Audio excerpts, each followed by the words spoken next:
तेग बहादुर परम कृपाला जी परम कृपाला। श्री गुरु गोबिंद सिंह विशाला। करम करा पर पुन पुन सीसा वाहिगुरु पुन पुन सीसा।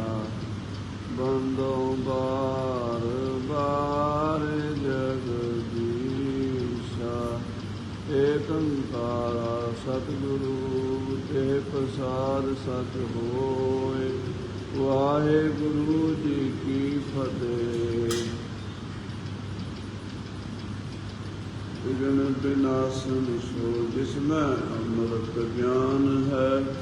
मानव भगत रास। गुरु ग्रंथ साहिब उदद बंदों कर अनुराग। जजन भजन मम खालसा खालसा पूजत जोग। दास गोबिंद फतेह खालसा दर्श परस मिटे सोग। आत्म रस जो जानही सो है खालस देव। प्रभ मैं मोह मैं तास मैं रंचक नाहिन पेव। मूक उचरै शास्त्र खाट पिंग गिरन चढ़ जाय। अंध लखै बदरो सुनै जो काल कृपा कराय। कहाँ बुद्ध प्रभ तुच्छ हमारी वर्ण सकै महिमा जो तिहारी। हम ना सकत कर सिफत तुम्हारी। आप रहो तुम कथा सुधारी।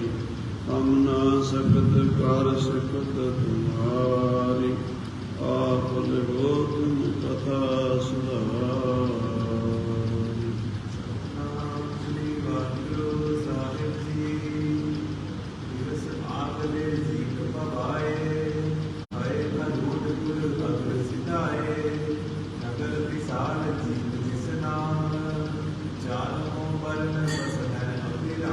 वाहिगुरु जी का खालसा वाहिगुरु जी की फतेह। परम सन्मान जो गुरु की साजी नवाजी गुरु खालसा साध संगत जी। अज छोटे घल्लूघारे की याद ਆਪਾਂ ਮਨਾ ਰਹੇ। ਜਦੋਂ सन 1745-46 ਦੇ ਸਮੇਂ ਖਾਲਸੇ ਦਾ ਬੜਾ ਵੱਡਾ ਕਤਲੇਆਮ ਹੋਇਆ। ਥੋੜ੍ਹੇ ਜਿਹੇ ਸਮੇਂ ਵਿੱਚ ਹੀ ਲਗਭਗ 10-11 ਹਜ਼ਾਰ ਸਿੰਘ ਗੁਰੂ ਕੇ ਪਿਆਰੇ ਲਖਪਤ ਰਾਏ ਨੇ ਸ਼ਹੀਦ ਕਰ ਦਿੱਤੇ। ਸੋ ਇਹ ਲਖਪਤ ਰਾਏ ਕਲਾਨੌਰ ਦਾ ਰਹਿਣ ਵਾਲਾ ਇੱਕ ਹਿੰਦੂ ਖੱਤਰੀ ਜ਼ਕਰੀਆ ਖਾਨ ਦੇ ਸਮੇਂ ਲਾਹੌਰ ਦਾ ਦੀਵਾਨ ਸੀ। ਇਹਦਾ ਭਰਾ ਜਸਪਤ ਰਾਏ ਉਹ ਐਮਨਾਬਾਦ ਜਿੱਥੇ ਗੁਰੂ ਨਾਨਕ ਦੇਵ ਜੀ ਭਾਈ ਲਾਲੋ ਦੇ ਘਰ ਠਹਿਰੇ ਹਨ, ਜਿੱਥੇ ਗੁਰਦੁਆਰਾ ਰੋੜੀ ਸਾਹਿਬ ਇਲਾਕਾ ਹੈ, ਗੁਰੂ ਘਰ ਹੈ, ਉੱਥੇ ਸਾਧ ਸੰਗਤ ਜੀ ਉੱਥੋਂ ਦਾ ਦੀਵਾਨ ਸੀ ਜਸਪਤ ਰਾਏ। ਬੁੱਢੇ ਦਾਸ ਦੇ ਜਥੇਦਾਰ ਬਾਬਾ ਜੱਸਾ ਸਿੰਘ ਜੀ ਆਹਲੂਵਾਲੀਆ ਸੁਲਤਾਨ ਕੌਮ ਖਾਲਸੇ ਦਾ ਦਲ ਲੈ ਕੇ ਵਿਸਾਖੀ ਮਨਾਉਣ ਦੇ ਲਈ ਰੋੜੀ ਸਾਹਿਬ ਦੇ ਇਲਾਕੇ ਜਾ ਪਹੁੰਚੇ ਔਰ ਉੱਥੇ ਸ੍ਰੀ ਅਖੰਡ ਪਾਠ ਸਾਹਿਬ ਆਰੰਭ ਕਰਨ ਦੀ ਅਤੇ ਗੁਰੂ ਸਾਹਿਬ ਜੀ ਦਾ ਪਾਵਨ ਦਿਹਾੜਾ ਵਿਸਾਖੀ ਦਾ ਜੋੜ ਮੇਲਾ ਮਨਾਉਣ ਦੀ ਵਿਚਾਰ ਬਣਾਈ। ਉੱਥੇ ਅਜੇ ਪੜਾਅ ਹੀ ਕੀਤਾ ਸੀ ਰੋੜੀ ਸਾਹਿਬ ਗੁਰਦੁਆਰੇ 'ਚ ਕਿ ਜਸਪਤ ਰਾਏ ਆ ਗਿਆ। ਹਾਥੀ 'ਤੇ ਬਹਿ ਕੇ ਸਿੰਘਾਂ ਨੂੰ ਲੋਭ ਦਿਖਾਉਣ ਲੱਗਾ ਕਿ ਤੁਸੀਂ ਇੱਥੋਂ ਹੁਣੇ ਹੀ ਚਲੇ ਜਾਓ, ਤੁਸੀਂ ਸਰਕਾਰ ਦੇ ਬਾਗੀ ਹੋ, ਮੈਂ ਤੁਹਾਨੂੰ ਆਪਣੇ ਇਲਾਕੇ 'ਚ ਨਹੀਂ ਬਹਿਣ ਦੇਣਾ। ਸਿੰਘਾਂ ਨੇ ਸਮਝਾਇਆ ਵੀ ਇਹ ਗੁਰੂ ਨਾਨਕ ਦੇਵ ਜੀ ਦਾ ਗੁਰਦੁਆਰਾ ਹੈ, ਅਸੀਂ ਇੱਥੇ ਆਪਣੇ ਗੁਰਦੇਵ ਦੇ ਚਰਨਾਂ 'ਚ ਵਿਸਾਖੀ ਮਨਾਉਣੀ ਹੈ, ਅਖੰਡ ਪਾਠ ਕਰਨਾ ਅਤੇ ਚਾਲੇ ਪਾ ਜਾਣੇ।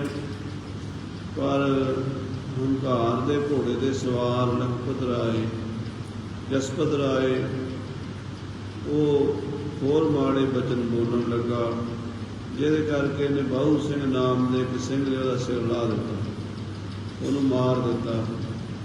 ਤੇ ਉਹਦਾ ਬਦਲਾ ਲੈਣ ਲਈ ਉਹਦੇ ਭਰਾ ਲਖਪਤ ਰਾਏ ਨੇ ਸਹੁੰ ਪਾਈ ਕਿ ਇੱਕ ਖੱਤਰੀ ਨਾਨਕ ਨੇ ਪੰਥ ਚਲਾਇਆ ਸੀ ਤੇ ਮੈਂ ਖੱਤਰੀ ਇਸ ਪੰਥ ਨੂੰ ਖਤਮ ਕਰ ਦੇਵਾਂਗਾ। ਉਹਨੇ ਪੰਜਾਬ ਵਿੱਚ, ਪਿੰਡਾਂ ਵਿੱਚ, ਸ਼ਹਿਰਾਂ ਵਿੱਚ ਜਿੱਥੇ ਕੋਈ ਸਿੱਖ ਰਹਿੰਦਾ ਸੀ ਉਹਨੂੰ ਗ੍ਰਿਫਤਾਰ ਕਰਕੇ ਲਿਆਉਣ ਦਾ ਹੁਕਮ ਦਿੱਤਾ। 7000 ਸਿੰਘ ਸਿੰਘਣੀਆਂ ਉਹਨੇ ਲਾਹੌਰ ਦੇ ਵਿੱਚ ਗ੍ਰਿਫਤਾਰ ਕਰ ਲਏ ਔਰ ਉਹਨਾਂ ਨੂੰ ਸੋਮਵਾਰੀ ਮੱਸਿਆ ਵਾਲੇ ਦਿਨ ਲਾਹੌਰ ਸ਼ਹਿਰ ਦੇ ਵਿੱਚ ਨਖਾਸ ਚੌਂਕ ਵਿੱਚ ਕਤਲ ਕਰਵਾਇਆ ਗਿਆ। ਸ਼ਹਿਰ ਦੇ ਮੁਨਾਰਿਆਂ 'ਤੇ, ਕੰਧਾਂ 'ਤੇ ਸਿੰਘਾਂ ਦੇ ਸਿਰ ਟੰਗੇ ਗਏ ਔਰ ਜ਼ੁਲਮ ਦੀ ਹੱਦ ਤੋਂ ਸਿੱਖ ਸਨ ਉਹ ਵੀ ਸ਼ਹੀਦ ਕਰ ਦਿੱਤੇ ਗਏ। ਤੇ ਸਾਧ ਸੰਗਤ ਜੀ, ਉਸ ਤੋਂ ਬਾਅਦ ਖਾਲਸੇ ਦੇ ਪਿੱਛੇ, ਫੌਜਾਂ ਦੇ ਪਿੱਛੇ ਪੈ ਗਿਆ। ਕਾਹਨੂੰਵਾਨ ਦੇ ਛੰਭ ਵਿੱਚ ਖਾਲਸਾ ਇਕੱਠਾ ਹੋਇਆ, ਜਿੱਥੇ ਸਾਰੀਆਂ ਮਿਸਲਾਂ ਬੁੱਢੇ ਦਲ ਤੇ ਤਰਨੇ ਦਲ ਦੀਆਂ ਉਹ ਇਕੱਤਰ ਹੋ ਕੇ ਲਖਪਤ ਦੇ ਨਾਲ ਯੁੱਧ ਕਰਦੀਆਂ ਰਹੀਆਂ, ਪਰ ਸਾਰੇ ਪਾਸੇ ਮੁਸੀਬਤ ਦਾ ਸਮਾਂ ਬਣ ਗਿਆ। ਇੱਕ ਪਾਸੇ ਤਾਂ ਉਹ ਜਿਹੜਾ ਛੰਭ ਸੀ ਕਾਹਨੂੰਵਾਨ ਦਾ, ਥੱਲਿਓਂ ਸਲਾਬਾ ਸੀ, ਪਾਣੀ ਸੀ, ਸੱਪ ਸਨ, ਕੀੜੇ ਮਕੌੜੇ ਸਨ, ਬਹਿਣ ਦੀ ਥਾਂ ਕੋਈ ਨਹੀਂ ਸੀ, ਗਰਮੀ ਬਹੁਤ ਜ਼ਹਿਰ ਦੀ ਪੈ ਰਹੀ ਸੀ ਔਰ ਖਾਣ ਪੀਣ ਨੂੰ ਵੀ ਖਾਲਸੇ ਦੇ ਕੋਲ ਕੁਛ ਨਹੀਂ ਸੀ ਜੰਗਲ ਦੇ ਵਿੱਚ। ਇੱਕ ਪਾਸੇ ਦਰਿਆ ਰਾਵੀ ਵਗਦਾ, ਇੱਕ ਪਾਸੇ ਬਿਆਸਾ, ਵਿਚਕਾਰ ਇਲਾਕਾ ਹੈ ਕਾਹਨੂੰਵਾਨ ਦੇ ਛੰਭ ਦਾ, ਉੱਪਰ ਪਹਾੜ ਦੀ ਚੜ੍ਹਾਈ ਹੈ। ਤੋ ਇੱਕ ਪਾਸੇ ਲਖਪਤ ਦੀਆਂ ਫੌਜਾਂ, ਸਾਰੇ ਪਾਸੇ ਘੇਰਾ ਪਿਆ ਹੋਇਆ ਸੀ। ਖਾਲਸਾ ਬੜੀ ਬਹਾਦਰੀ ਨਾਲ ਲੜਦਾ ਰਿਹਾ। ਲਗਭਗ ਅਪ੍ਰੈਲ ਤੇ ਮਈ ਦਾ ਮਹੀਨਾ ਬੜੀਆਂ ਮੁਸੀਬਤਾਂ 'ਚ ਲੰਘਿਆ ਔਰ ਸਾਧ ਸੰਗਤ ਜੀ ਉੱਥੋਂ ਫਿਰ ਜਦੋਂ ਛੰਭ ਨੂੰ ਅੱਗ ਲਾ ਦਿੱਤੀ, ਖਾਲਸਾ ਛੰਭ ਨੂੰ ਚੀਰ ਕੇ ਦੁਸ਼ਮਣ ਦੀ ਫੌਜ ਨੂੰ ਮਾਲਵੇ ਵੱਲ ਗਿਆ ਸੀ। ਬੜੀ ਲੰਮੀ ਕਥਾ ਹੈ, ਜੇ ਆਪਾਂ ਸਾਰੀ ਕਥਾ ਸੁਣਨੀ ਹੋਵੇ ਪੰਥ ਪ੍ਰਕਾਸ਼ ਵਿੱਚ ਭਾਈ ਰਤਨ ਸਿੰਘ ਜੀ ਭੰਗੂ ਜੀ ਨੇ ਲਿਖੀ ਹੈ, ਉੱਥੋਂ ਪੜ੍ਹ ਸੁਣ ਸਕਦੇ। ਆਓ ਹੁਣ ਜਿਹੜੀ ਲੜੀਵਾਰ ਕਥਾ ਗੁਰੂ ਤੇਗ ਬਹਾਦਰ ਸਾਹਿਬ ਜੀ ਦੇ ਇਸ ਦਰਬਾਰ ਵਿੱਚ ਗੁਰਦੁਆਰਾ ਸਾਹਿਬ 6ਵੇਂ ਪਾਤਸ਼ਾਹ ਦੇ ਚਰਨਾਂ ਚੱਲ ਰਹੀ ਹੈ, ਆਪਾਂ ਸਰਵਣ ਕਰੀਏ। ਮਨ ਬਿਰਤੀ ਗੁਰੂ ਤੇਗ ਬਹਾਦਰ ਸਾਹਿਬ ਦੇ ਚਰਨਾਂ ਜੋੜ ਕੇ ਆਖੀਏ ਸਤਿਨਾਮ ਸ੍ਰੀ ਵਾਹਿਗੁਰੂ ਸਾਹਿਬ ਜੀ, ਸਤਿਨਾਮ ਸ੍ਰੀ ਵਾਹਿਗੁਰੂ ਸਾਹਿਬ ਜੀ। ਅਗਲੇ ਦਿਨ ਗੁਰੂ ਤੇਗ ਬਹਾਦਰ ਸਾਹਿਬ ਜੀ ਨੇ ਘੋੜਿਆਂ ਤੇ ਕਾਠੀਆਂ ਪਵਾ ਲਈਆਂ। ਘੋੜੇ ਤੇ ਸਵਾਰ ਹੋ ਕੇ ਮਹਾਰਾਜ ਅੱਗੇ ਨੂੰ ਚੱਲ ਪਏ ਹਨ।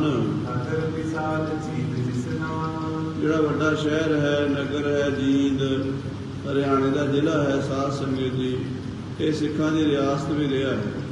ਇਹ ਜੀਂਦ ਸ਼ਹਿਰ ਦੇ ਵਿੱਚ ਗੁਰੂ ਤੇਗ ਬਹਾਦਰ ਸਾਹਿਬ ਜੀ ਦਾ ਬਹੁਤ ਵੱਡਾ ਸਥਾਨ ਗੁਰਦੁਆਰਾ ਹੈ। ਸੋ ਜੀਂਦ ਵਿੱਚ ਮਹਾਰਾਜ ਜੀ ਪਹੁੰਚੇ ਹਨ, ਜਿੱਥੇ 4 ਵਰਨ ਬ੍ਰਾਹਮਣ, ਖੱਤਰੀ, ਵੈਸ਼, ਸ਼ੂਦਰ ਵਸਦੇ ਹਨ। ਤੇ ਤੁਰਕਾਂ ਦਾ ਰਾਜ ਹੈ, ਜਿਹੜਾ ਉੱਥੋਂ ਦਾ ਹਾਕਮ ਹੈ ਉਹ ਵੀ ਬੜਾ ਜ਼ਾਲਮ ਹੈ। ਉਹ ਹਿੰਦੂਆਂ ਉੱਤੇ ਜ਼ਬਰਦਸਤੀ ਕਰਦਾ ਹੈ, ਹਿੰਦੂਆਂ ਤੇ ਜ਼ੁਲਮ ਕਰਦਾ ਹੈ। ਜੀਂਦ ਦਾ ਰਾਜਾ ਵੀ ਮੁਸਲਮਾਨ ਹੈ। ਸਤਿਗੁਰੂ ਜੀ ਨੇ ਉੱਥੇ ਜਾ ਕੇ ਡੇਰਾ ਕੀਤਾ, ਭਾਵ ਜੀਂਦ ਸ਼ਹਿਰ 'ਚ ਪਹੁੰਚ ਗਏ ਗੁਰੂ ਤੇਗ ਬਹਾਦਰ ਸਾਹਿਬ ਜੀ, ਜਿੱਥੇ ਸਤਿਗੁਰਾਂ ਦਾ ਸੋਹਣਾ ਸੁੰਦਰ ਸਥਾਨ ਵੇਖਿਆ। ਉੱਥੇ ਸਾਧ ਸੰਗਤ ਜੀ ਮਹਾਰਾਜ ਨੇ ਲੰਗਰ ਵਾਸਤੇ ਰਾਸ਼ਨ ਮੰਗਵਾਇਆ ਮੁੱਲ ਖਰੀਦ ਕੇ, ਕਿਉਂਕਿ ਜਿੱਥੇ ਨਵੇਂ ਥਾਂ 'ਤੇ ਜਾਂਦੇ ਹੈ ਬਹੁਤਾ ਲੋਕਾਂ ਨੂੰ ਅਜੇ ਪਤਾ ਨਹੀਂ ਹੈ। ਤੇ ਜਿੱਥੇ ਮਹਾਰਾਜ ਸਮਝਦੇ ਆ ਵੀ ਗੁਰਸਿੱਖਾਂ ਦੇ ਘਰ ਨਹੀਂ, ਜ਼ਿਆਦਾ ਗੁਰਸਿੱਖਾਂ ਦੇ ਘਰ ਜਾ ਵੀ ਨਹੀਂ ਰਹੇ ਤੇ ਇਕਾਂਤ ਵਿੱਚ ਹੀ ਰਹਿੰਦੇ ਸਤਿਗੁਰੂ ਜੀ ਇਕੱਲੇ। ਤੇ ਜੇ ਕੋਈ ਸੇਵਾਦਾਰ ਪ੍ਰੇਮੀ ਸੇਵਾ ਕਰਨੀ ਚਾਹੇ, ਸੇਵਾ ਪ੍ਰਵਾਨ ਵੀ ਕਰਦੇ ਆ, ਪਰ ਜ਼ਿਆਦਾਤਰ ਇਕਾਂਤ ਵਿੱਚ ਵਿਚਰਦੇ ਸਤਿਗੁਰੂ ਜੀ। ਇਸ ਕਰਕੇ ਰਾਸ਼ਨ ਪਾਣੀ ਮੰਗਵਾ ਕੇ ਲੰਗਰ ਬਣਾਇਆ ਤੇ ਛਕਿਆ ਹੈ। ਤੇ ਘੋੜਿਆਂ ਨੂੰ ਵੀ ਘਾਹ ਪੱਠਾ ਨਿਹਾਰੀ ਦਿੱਤੀ, ਖੁਰਾਕ ਦਿੱਤੀ ਹੈ। ਸੁਖਦ ਜਥਾ ਸੁਖ ਦਿਸਾ ਗੁਜ਼ਾਰੀ, ਰਾਤ ਸੁੱਖ ਨਾਲ ਗੁਜ਼ਾਰੀ ਹੈ ਸੌਂ ਕੇ। ਤੇ ਪ੍ਰਭਾਤੀ ਕੀ ਨਿਸ਼ਾਨੇ, ਔਰ ਸਵੇਰੇ ਉੱਠ ਕੇ ਫਿਰ ਇਸ਼ਨਾਨ ਕੀਤੇ ਹਨ। ਕਰੋ ਮੁਝ ਗੁਰ ਬਾਗ ਬਖਾਨੇ, ਤੇ ਫਿਰ ਹੁਕਮ ਦਿੱਤਾ ਚਲੋ ਅੱਗੇ ਚੱਲੀਏ ਹੁਣ। ਸੀਲ ਬ੍ਰਹਮਣ ਫਲ ਨ ਪਟਾਲੇ, ਘੋੜਿਆਂ ਤੇ ਕਾਠੀਆਂ ਪਾ ਲਈਆਂ ਤੇ ਜੀਨ ਤੋਂ ਵੀ ਚਾਲੇ ਪਾ ਦਿੱਤੇ। ਹੋਏ ਅਰੁੱਧ ਆਕੇ ਮੰਗ ਚਾਲੇ, ਮਹਾਰਾਜ ਘੋੜੇ ਤੇ ਸਵਾਰ ਹੋ ਕੇ ਅਗਾਂਹ ਨੂੰ ਚੱਲ ਪਏ ਹਨ। ਨਰਦਕ ਦੇਸ਼ ਵਿਖੇ ਗਮਨੰਦੇ, ਨਰਦਕ ਦੇਸ਼ ਵਿਖੇ ਨਰਤਕ ਦੇਸ਼ ਦੇ ਵਿੱਚ ਮਹਾਰਾਜ ਜਾ ਰਹੇ ਨੇ, ਭਾਵ ਆਗਰੇ ਵੱਲ ਜਾ ਰਹੇ ਨੇ।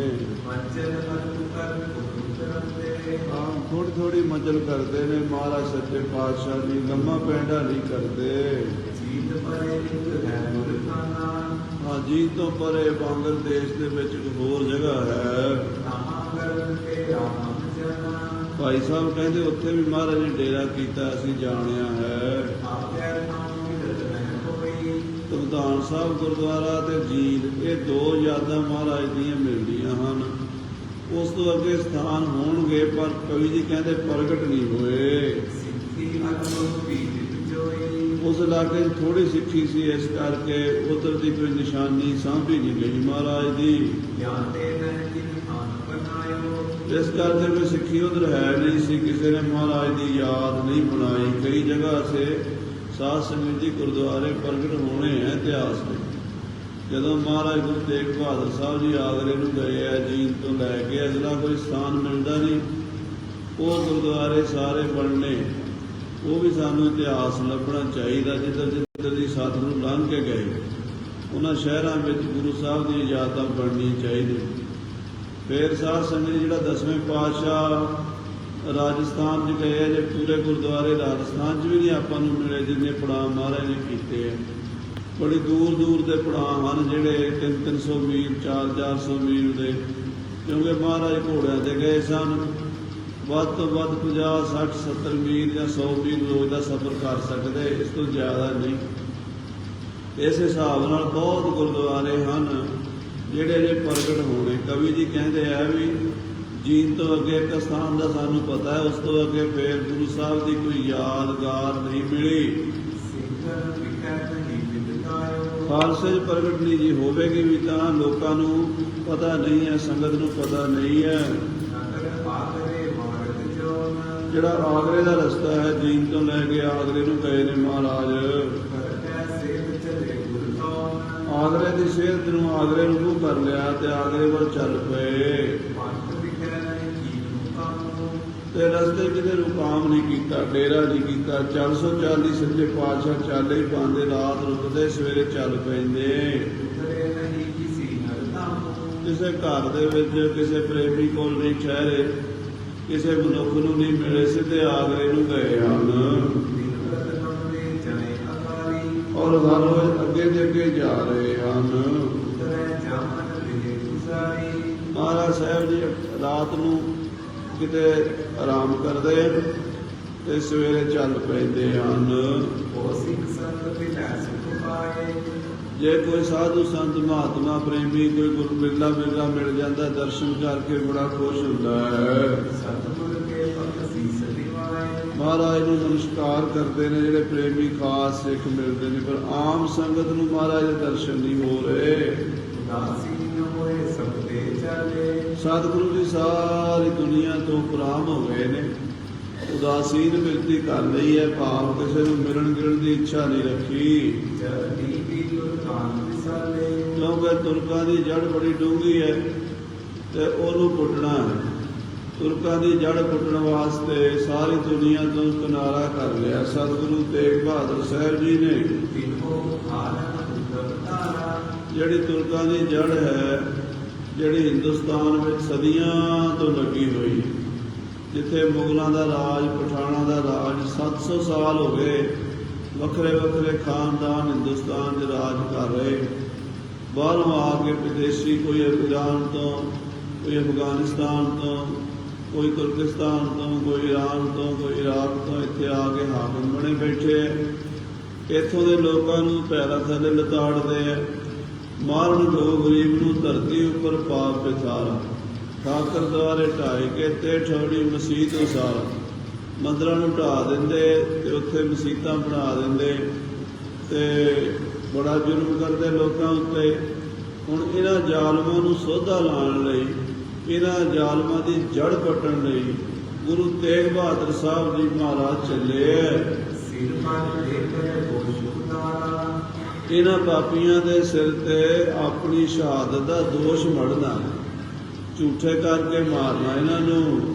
ਕੀਰਤਿਕ ਦਿਨ ਲਗਨੇ ਗਏ। ਕਈ ਦਿਨ ਲਗਾਤਾਰ ਤੁਰਦੇ ਗਏ। ਅਲਪ ਮਜਲ ਕਰ ਵਿਸੁੱਤ ਗਏ। ਥੋੜੀ ਮੰਜ਼ਿਲ ਕਰ ਲੈਂਦੇ ਸਨ, 50-60 ਕਿਲੋਮੀਟਰ ਰੋਜ਼, ਤੇ ਰਾਤ ਨੂੰ ਆਰਾਮ ਕਰਦੇ ਸਨ। ਭੋਜਨ ਪ੍ਰੇਰਨਾ ਨਾਲ ਬਿਮਾਰੀ। ਘੋੜਿਆਂ ਨੂੰ ਘਾਹ ਪੱਠਾ ਦਿੰਦੇ ਸਨ, ਆਪ ਲੰਗਰ ਬਣਾ ਕੇ ਛਕਦੇ ਸਨ। ਬੋਲ ਬੁਲਾਵਣ ਕਰਨ ਆਹਾਰੀ। ਤੇ ਸਾਰਾ ਕੁਝ ਮੁੱਲ ਹੀ ਮੰਗਾਉਂਦੇ ਸੀ। ਭਾਵ ਮਾਇਆ ਦੇ ਕੇ ਰਾਸ਼ਨ ਪਾਣੀ ਮੰਗਾ ਲੈਂਦੇ ਸਨ ਤੇ ਭਾਈ ਮਤੀਦਾਸ, ਸਤੀਦਾਸ, ਭਾਈ ਦਿਆਲੇ ਵਰਗੇ ਸਿੱਖ ਲੰਗਰ ਬਣਾ ਕੇ ਗੁਰੂ ਸਾਹਿਬ ਨੂੰ ਵੀ ਛਕਾਉਂਦੇ ਸਨ ਤੇ ਆਪ ਵੀ ਛਕਦੇ ਸਨ। ਇਸੇ ਤਰ੍ਹਾਂ ਸਾਰਾ ਪੈਂਡਾ ਤੈਅ ਕੀਤਾ ਹੈ। ਆਗਰਾ ਸ਼ਹਿਰ ਨੇੜੇ ਆ ਗਿਆ। ਇਹ ਵੀ ਤੁਰਕਾਂ ਦੀ ਰਾਜਧਾਨੀ। ਮੁਗਲਾਂ ਦੇ 4 ਤਖਤ ਸੀਗੇ। ਇੱਕ ਤਾਂ ਦਿੱਲੀ ਦਾ ਤਖਤ, ਇੱਕ ਆਗਰੇ ਦਾ ਤਖਤ, ਇੱਕ ਕਲਾਨੌਰ ਤਖਤ ਤੇ ਇੱਕ ਲਾਹੌਰ ਤਖਤ। ਇਹ 4 ਤਖਤਾਂ ਵਿੱਚ ਜਿਹੜਾ ਆਗਰਾ ਤਖਤ ਹੈ, ਇਹ ਮੁਗਲ ਬਾਦਸ਼ਾਹ ਅਕਬਰ ਦੇ ਸਮੇਂ, ਫਿਰ ਸ਼ਾਹਜਹਾਨ ਦੇ ਸਮੇਂ ਕਾਫੀ ਇਹਨੇ ਤਰੱਕੀ ਕੀਤੀ ਹੈ। ਮੁਗਲਾਂ ਦੀ ਰਾਜਧਾਨੀ ਹੈ ਇਹ। ਔਰ ਬੜੇ ਲੰਬੇ ਸਮਿਆਂ ਤੋਂ ਇੱਥੇ ਸਾਧ ਸੰਗਤ ਦੀ ਪਠਾਨ ਮੁਗਲ ਵਸਦੇ ਹਨ। ਮੁਗਲਾਂ ਦੀ ਇੱਥੇ ਰਾਜਧਾਨੀ ਹੈ ਆਗਰੇ ਵਿੱਚ। ਔਰ ਇਹਨਾਂ ਨੇ ਬੜੇ ਬਾਗ ਲਗਾਏ ਹੋਏ ਨੇ ਨੇੜੇ ਨੇੜੇ, ਔਰ ਬੜੇ ਫਲਦਾਰ ਬੂਟੇ ਬਾਗਾਂ ਵਿੱਚ ਖੜੇ ਹਨ। ਬੜੇ ਸਵਾਦੀ ਤੁਰਸ਼ ਮਿੱਠੇ ਖੱਟੇ ਫਲ ਲੱਗੇ ਹਨ। ਔਰ ਉਹਨਾਂ ਬਾਗਾਂ ਦੀ ਰਾਖੀ ਵਾਲੇ ਬੰਦੇ ਰਖਵਾਲੇ ਵੀ ਬੈਠੇ ਹਨ, ਤਾਂ ਕਿ ਕੋਈ ਆ ਕੇ ਉਹਨਾਂ ਫਲਾਂ ਨੂੰ, ਫੁੱਲਾਂ ਨੂੰ ਨੁਕਸਾਨ ਨਾ ਪਹੁੰਚਾ ਸਕੇ। ਬੜੇ ਬੜੇ ਉੱਚੇ ਦਰਖਤ ਹਨ ਉੱਥੇ। ਉਹਨਾਂ ਤੇ ਬੜੇ ਬੜੇ ਪੰਛੀ ਗੀਤ ਗਾਉਂਦੇ ਹਨ। ਆਗਰੇ ਦੇ ਵਿੱਚ ਬੜੀਆਂ ਆਲੀਸ਼ਾਨ ਬੇੜੀਆਂ ਹਨ। ਬੜੇ ਸੋਹਣੇ ਸੋਹਣੇ ਮਹਿਲ ਬਣੇ, ਤਾਜ ਮਹਿਲ ਵਰਗੇ। ਔਰ ਕਿਲਾ ਹੈ ਉੱਥੇ, ਲਾਲ ਕਿਲਾ ਆਗਰੇ ਦਾ। ਇਸੇ ਤਰ੍ਹਾਂ ਉੱਥੇ ਬਾਗ ਬਗੀਚੇ ਬੜੇ ਸੋਹਣੇ ਤੇ ਫਲਦਾਰ ਫੁੱਲਾਂ ਵਾਲੇ ਬੂਟੇ ਬੜੇ ਹਨ। ਸਾਰਿਆਂ ਤੋਂ ਸੁੰਦਰ ਸੋਹਣਾ ਨਗਰ ਹੈ। ਉਹਦੇ ਵਿੱਚ ਇੱਕ ਬੜਾ ਸੋਹਣਾ ਸੁੰਦਰ ਬਾਗ, ਜਿਹਨੂੰ ਅੱਜ ਕੱਲ੍ਹ ਗੁਰੂ ਕਾ ਤਾਲ ਵੀ ਕਹਿੰਦੇ ਆ, ਸਤਿਗੁਰੂ ਜੀ ਨੇ ਵੇਖਿਆ ਹੈ।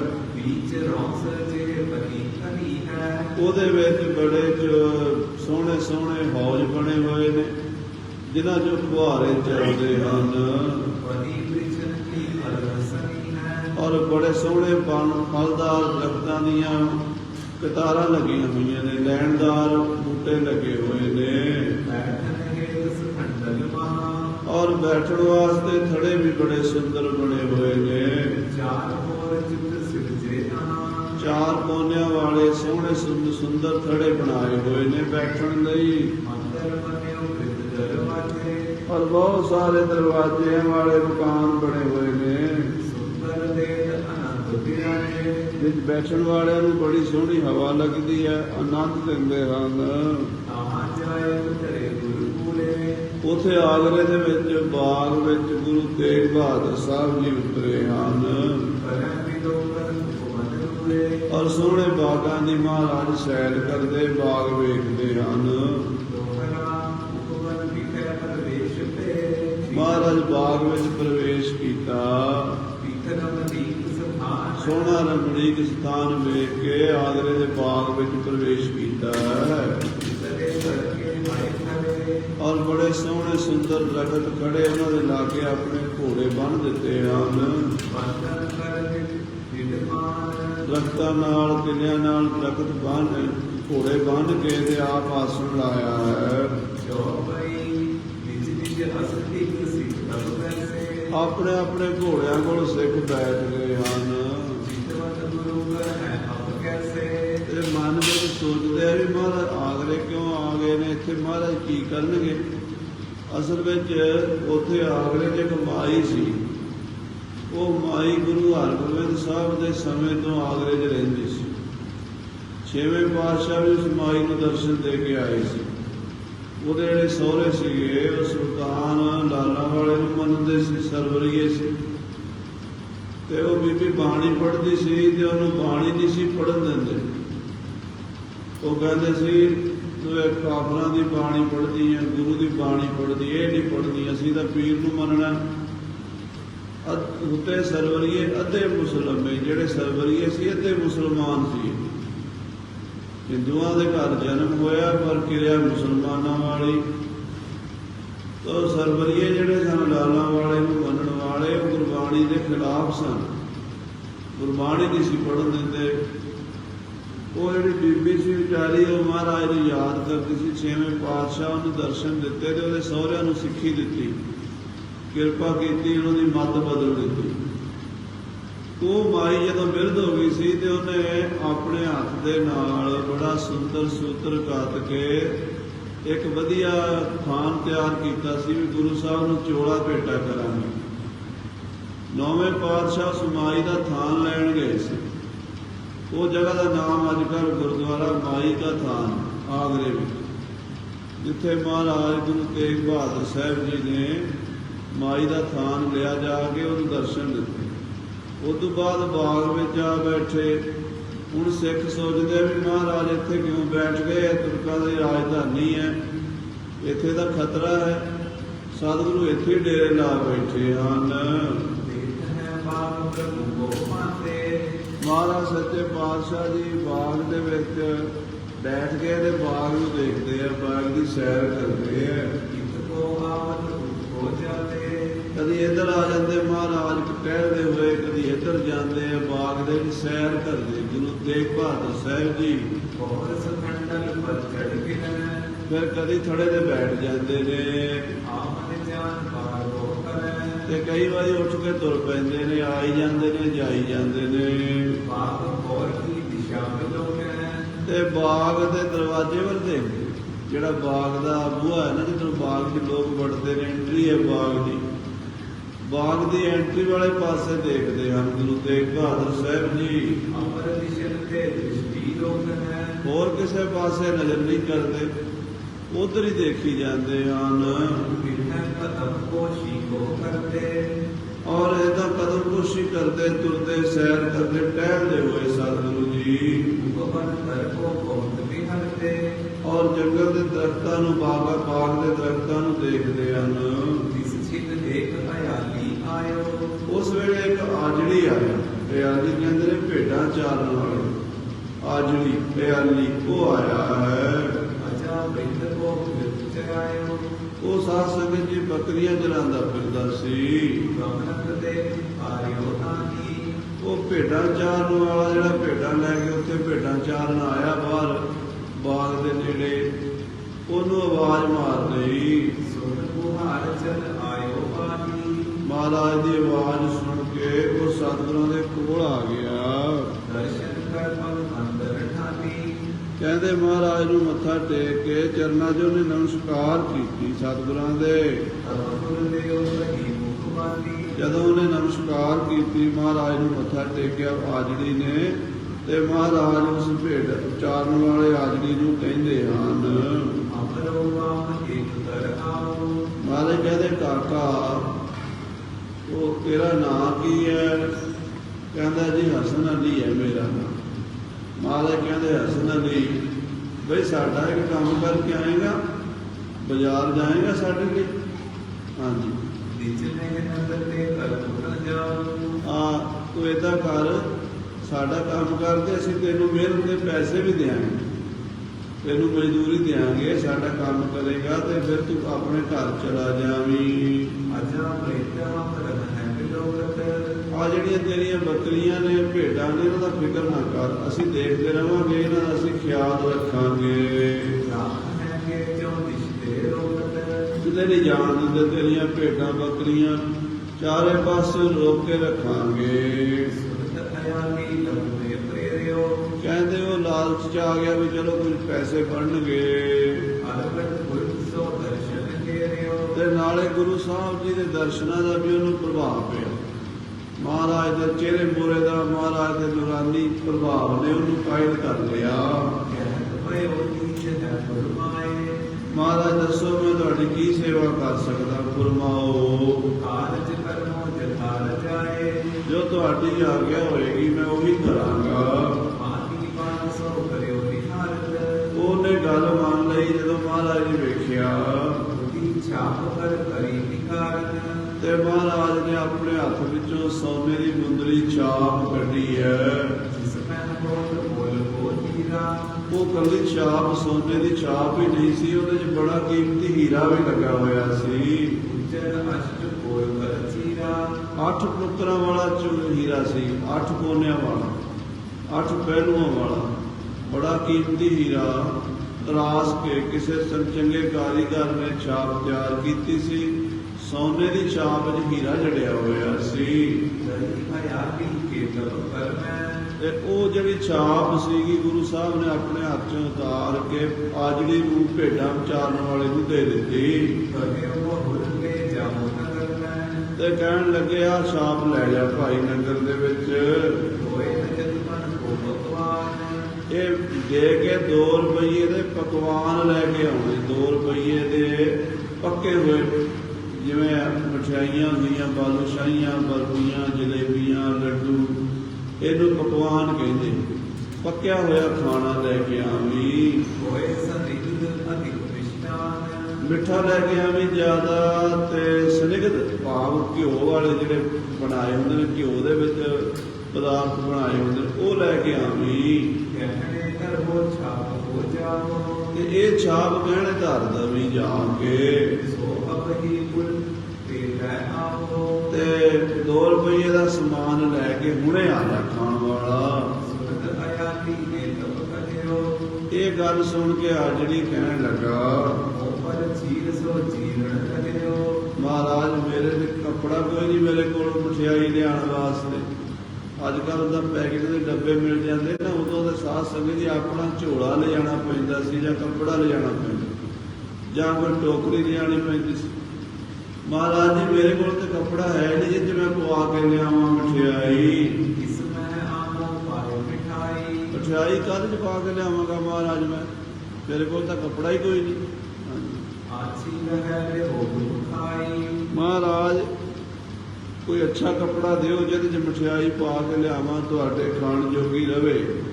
ਤਬ ਗੁਰ ਆਪਣੇ ਉੱਪਰ ਕੇਰਾ ਤਾਂ ਗੁਰੂ ਤੇਗ ਬਹਾਦਰ ਸਾਹਿਬ ਜੀ ਨੇ ਆਪਣੇ ਮੋਢੇ ਤੇ ਜੋ ਦੁਸ਼ਾਲਾ ਲਿਆ ਹੋਇਆ ਸੀ, ਉਹ ਦੁਸ਼ਾਲਾ ਮੁੱਲ ਵਡੇਰਾ ਬੜਾ ਕੀਮਤੀ ਮਹਿੰਗੇ ਕੱਪੜੇ ਦਾ ਦੁਸ਼ਾਲਾ ਸੀ, ਜੋ ਉਤਾਰ ਦਿਓ ਕਰਤਾਨੀ ਮੋਢੇ ਤੋਂ ਉਤਾਰ ਕੇ ਅਯਾਲੀ ਨੂੰ ਦੇ ਦਿੱਤਾ ਤੇ ਕਹਿਣ ਲੱਗੇ, ਕਰਿਓ ਭਾਏ ਆਨ ਹੋ ਇਸਮਾਨੀ ਲੈ ਭਾਈ ਇਹਦੇ 'ਚ ਤੂੰ ਮਠਿਆਈ ਪਾ ਕੇ ਲੈ ਆਵੀਂ। ਬਿਲਮ ਨਾ ਕੀਤੇ ਹੈ ਕਮਨ ਹੋ ਗੁਰ ਮੈਂ ਔਰ ਦੇਰੀ ਨਾ ਕਰੀ, ਛੇਤੀ ਜਾਈ ਜਰਾ, ਜਾਇ ਖਰੀਦ ਨਾ ਸੰਭੋ ਗੁਰ ਮੈਂ ਔਰ ਜਾ ਕੇ ਫਟਾਫਟ ਮਠਿਆਈ ਲੈ ਕੇ ਆ, ਸ਼ੰਕਾ ਨਾ ਕਰ।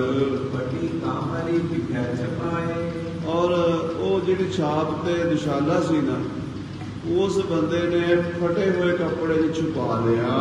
ਚਲਿਓ ਮਰਿਆਦੀ ਗੁਰ ਦਿਸ਼ਾਏ ਤੇ ਉਸੇ ਵੇਲੇ ਗੁਰੂ ਸਾਹਿਬ ਤੋਂ ਚੱਲ ਪਿਆ। ਮਤੀ ਦਾਸ ਕਿਰ ਦੂਰ ਦੀਵਾਨ ਭਾਈ ਮਤੀ ਦਾਸ ਦੂਰ ਖੜੇ ਦੇਖ ਰਹੇ ਸਨ। ਦੇਖ ਕਰਿਆ ਕੀ ਕਿਰਪਾ ਵਿਧਾਨ ਮਹਾਰਾਜ ਜੀ ਕੀ ਕਰ ਰਹੇ ਨੇ? ਮਹਾਰਾਜ ਛਾਪ ਕਿਉਂ ਲਾ ਕੇ ਦਿੱਤੀ ਹੈ? ਮਹਾਰਾਜ ਨੇ ਆਪਣਾ ਦੁਸ਼ਾਲਾ ਕਿਉਂ ਦਿੱਤਾ ਲਾ ਕੇ?